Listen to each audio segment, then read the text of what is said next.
All right, so I gotta get this off my chest. I was telling my wife earlier today, and she's interested in hearing what I have to say. And you know, she's freaking smart as a whip, but I still gotta get this off my chest anyway. Into the channel that I built because you guys. I'm much obliged to you all for being here.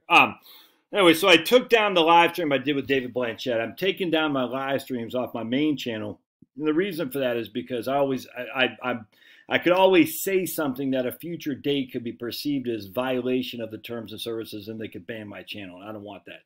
On the live stream, I kind of go. I don't have any scripts for my videos, but usually my videos focus on a certain thing. On a live stream, I'm all over the place. And secondly, I talk about some of my crazy thoughts after Blanchett had left. I talked about some of my crazy thoughts regarding things I'm reading, and I don't want to tie Blanchett to that. I don't want Blanchett to be, you know, I can't believe you did this interview with this crazy guy who might be a geocentrist, and I'm not sure I am, but anyway, it's something I'm leaning towards all the time, actually. Anyway, as opposed to heliocentrist. Anyway, so I don't want Blanchett tied to that. The interview was great, but it should give you, if we're doing interviews, you better be here live because they're going off on YouTube. I'm taking them down. Anything on YouTube, I'm taking down. This one I just forgot to put up on Rumble. I think I can download it and I'll put it up on Rumble later. I might even be able to delete. I can't remember, but be it as it may.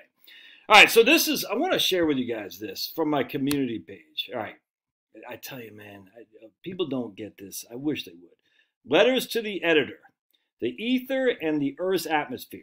I've read with much interest Michelson and Morley's wonderful, delicate experiment attempting to decide the important question as how far the ether is carried along by the Earth. The result seems opposed to other experiments showing that the ether in the air can be carried along only to an inappreciable extent. So basically, Michelson, Morley, they couldn't see it, the ether as much as they hoped. Literally what happened is they couldn't prove the Earth was orbiting, that was moving very much. I mean, a little bit, I suppose, but that could be just because their inframonitor, is that what it's called, was kind of antiquated.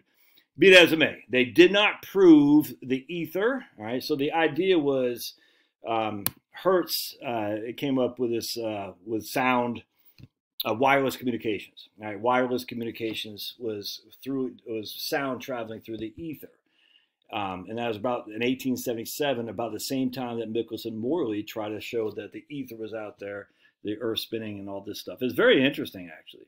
You know, sound waves travel through the ether. It's a disturbance in the ether. That's a sound wave. But for some reason, we don't think that of light anymore, which is odd because we can't prove that it's not. But anyway, long story short, so Michelson Morley came up with this experiment which could not prove the ether, and what some people say, me and others along the lines, that we cannot prove the spinning of the Earth as an optical experiment while you're sitting on the Earth. You can't. Anyway, so I would suggest, and this is this guy because this is important. I would suggest that almost the only hypothesis that can reconcile the opposition is that the length of material bodies changes according as they are moving through the ether or across it by an amount depending on the square of the ratio of the velocity to light. The length of the material bodies changes. We know that the electrical forces are affected by the motion of the electrified bodies relative to the ether, and it seems a not improbable supposition that the molecular forces are affected by the motion. And that the size of a body alters consequently. It would be very important if secular experiments on electrical attractions between permanently electrified bodies, such as in a very delicate quadrant electrometer, were instituted in some of the equatorial parts of the Earth to observe whether there is any diurnal or an annual variation of attraction. Diurnal, due to the rotation of the Earth being added and subtracted from its orbital velocity, and annually similar for its orbital velocity and the motion of the solar system. George Fitzgerald. George Fitzgerald. So we're going to look at this book right quick. This is from Sir Edmund Whittaker, A History of the Theories of Ether and Electricity, Part 1. I got the other part, right, which is the modern theories, and this is the classical theories right here. All right, so we got these two books, which I love these books. This is great. So we're going to look at this, and we're going to say, Well, let me just pause real quick so I can get where I want to. So this is page 28. In the latter part of the 19th century, the doctrine of the ether, which was justified by the undulatory theory of light, was generally regarded as involving the concepts of rest and motion relative to the ether, and thus to afford a means of specifying absolute position and defining the body alpha. The body alpha was the center of gravity of all matter in the universe, which might be considered to be absolutely at rest. Okay, so we go on. Suppose, for instance, that a disturbance is generated at any point in a free ether.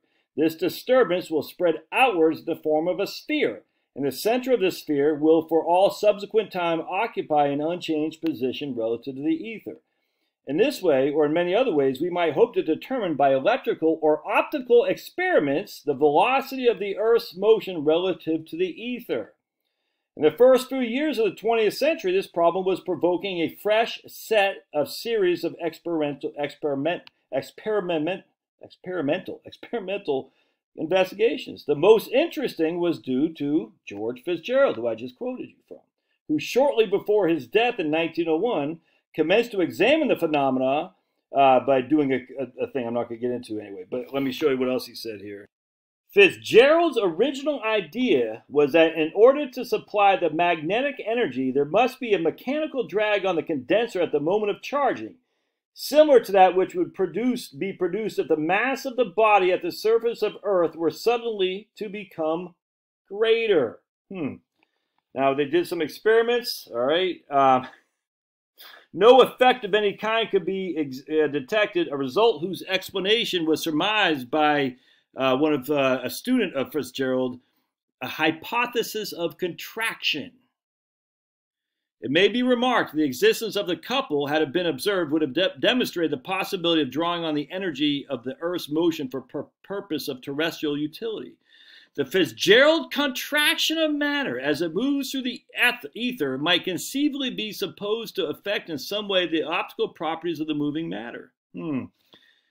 Anyway, so they did some experiments, but no double refraction experiments comparable with a proportion of a single refraction could be detected. The Fitzgerald contraction of a material body cannot therefore be of the same nature as the contraction would be produced by a body by pressure. Anyway, the point being is you can't prove it. So Fitzgerald's thing was a material object, a pen, would shrink until, as it went faster and faster and faster until it got to the speed of light, it would shrink to nothingness. There'd be nothing there. And that's what a photon, if they exist, a photon is. It's a massless particle, which is silly. You know, it's on its face. But we can't prove it, and that's his theory. And again, I just read you that from George Fitzgerald's letter to the editor. Pretty interesting, huh? All right, let's keep going, because this is big. Even before the end of the 19th century, the failure of so many promising attempts to measure the velocity of the Earth relative to the ether had suggested to the penetrating and original mind of this guy named Henri Poincaré. I called him Poincaré, and someone, I'm not French, I don't know, but apparently it's Poincaré. Wow. You know, Josh doesn't know how to pronounce Poincaré. Okay. And new possibilities. In his lectures at the Sorbonne in 1899, after describing the experiments so far made, which had yielded no effects involving either the first or second powers of the coefficient of aberration, i.e. the ratio of the Earth's velocity to the velocity of light, he went on to say, I regard it as very probable that optical phenomena depend only on the relative motions of the material bodies, luminous sources, and optical apparatus concerned, and that this is true not merely as far as quantity of the order of the square of the aberration, but rigorously. In other words, Poincaré believed in 1899 that absolute motion is indetectable in principle, whether by dynamical, optical, or electrical means. In the following year, at the International Congress of Physics in Paris, he asserted the same doctrine. I do not believe that more precise observations could ever reveal anything more than relative displacements. Relative. Thus, he is saying you cannot see the Earth move when you're on the Earth. It's relative. He's still believing the ether, by the way. You cannot see the earth move while you're on the earth. You have to be in a different environment to see it. All right. After referring to the circumstance that the explanation is then current for the negative results regarding the earth moving, he went on, it is necessary to find the same explanation for the negative results obtained regarding terms of these two orders. And there's every reason to suppose that this explanation will then be applied equally to terms of higher orders, and that mutual destruction of the terms will be rigorous and absolute. A new principle would then be introduced into physics. A new principle similar to the second law of thermodynamics, inasmuch as it asserted the impossibility of doing something, in this case, the impossibility of determining the velocity of the earth relative to the ether. And in 1904, he gave to a generalized audience in St. Louis a generalized form of the principle, the principle of relativity. According to the principle of relativity, he said, the laws of physical phenomena must be the same for a fixed observer as for an observer who has uniform motion of translation relative to him. That means we cannot possibly have any means of discerning whether we are not carried in such a motion. We can't tell if the earth is spinning because we are on the earth. After examining the records of observation in the light of this principle, he declared, from all these results, there must arise an entirely new kind of dynamics, which would be characterized above all the rule that no velocity can exceed the velocity of light. So he is going back to the Fitzgerald and then the Lorentz contraction, that as the closer you get to the speed of light, you lose all mass. Pretty crazy, huh? So then I want to show you something else. What does old Al say in 1922 in a speech in Kyoto? To the question whether or not the motion of the earth in space can be made perceptible in terrestrial experiments while you're on the earth, we have already remarked in section 5. This is a speech he's given to Kyoto. Why is he there? Because, what the hell is that? Bertrand Russell promoted him to go to Kyoto to sell some books, essentially. Because by then, at this point, everyone knew Einstein because the Eddington experiment in 1919, which is a cluster. But be it as it may, so here at this stage, Einstein's finally famous and rich. To the question of whether or not the motion of the earth in space can be made perceptible in terrestrial experiments, we have already remarked in section 5 that all attempts of this nature led to a negative result. Before the theory of relativity was put forward, the theory of relativity, which has to have the Lorentz-Fitzgerald contraction, it was difficult to become reconciled to the negative result of the earth. You can't prove it moving. 1922 or 21, I think it's 22, he had said this in Kyoto. Fitzgerald said that earlier. Or not Fitzgerald, Poincaré said that earlier. My man Edmund Whittaker published this because he was a skeptic of the relativity. He's like, what? You can't prove the earth moves from sitting on the earth. And don't tell me about Aristophanes and his freaking little things he did in Egypt or Alexandria or some other town, that his proof of the globe earth. You can run your own experiment. You can run your own experiment, and you can see that doesn't make sense. I mean, I invite you to do that.